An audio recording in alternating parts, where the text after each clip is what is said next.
علیکم ورحمت الله وبرکاتو.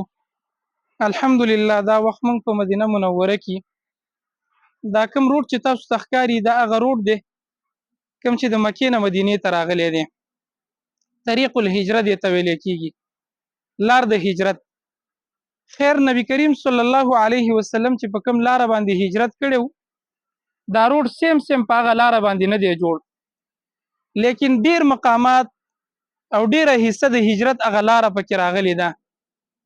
ځکه شاه فهد چې کله د سعودي بادشاه شو نو هغه د سیرت چې کوم ماهرین دي هغه راوغوښتل او هغوی ته یې وویلې چې موږ ته د نبي کریم صلی الله علیه وسلم د هجرت هغه لاره وښایي چې په کومه لاره باندې نبي کریم صلی الله علیه وسلم د مکې نه مدینې منورې ته هجرت کړی دی. نو هغوی ورته دغه لاره وښودل او په هغې باندې شاه فهد روډ جوړ کړو. نو ډیره حصه پکې د هجرت د رسول الله صلی الله علیه وسلم د هغه لارې راغلې ده، لیکن بعضې مقامات پکې نه شته دي، یا خو د شارټ کټ د وجې نه چې دا لاره مدینې ته نږدې راشي، دا سړک مدینې ته نږدې راشي، د دې د وجې نه یې نه دي راوستي، یا په هغه ځي باندې سړک ممکن نه و، والله اعلم چې څه وجه کېدی شي.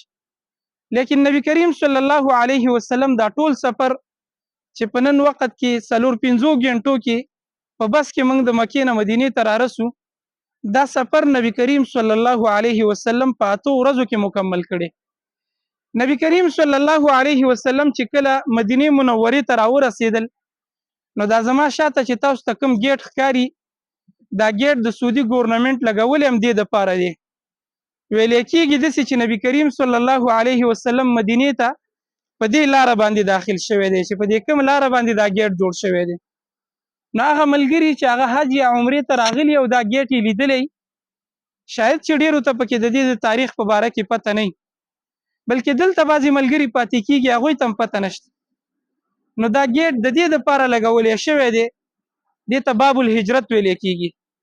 نبی کریم صلی الله علیه وسلم چې هجرت وکړو مدینې ته په دې ګیټ او په دې لاره باندې داخل شوی دی، د هغې نشان دپاره د سعودي ګورنمنټ دلته دا ګیټ جوړ کړی دی او دا دومره غټ دیوال یې ورته هغه برابر کړی دی.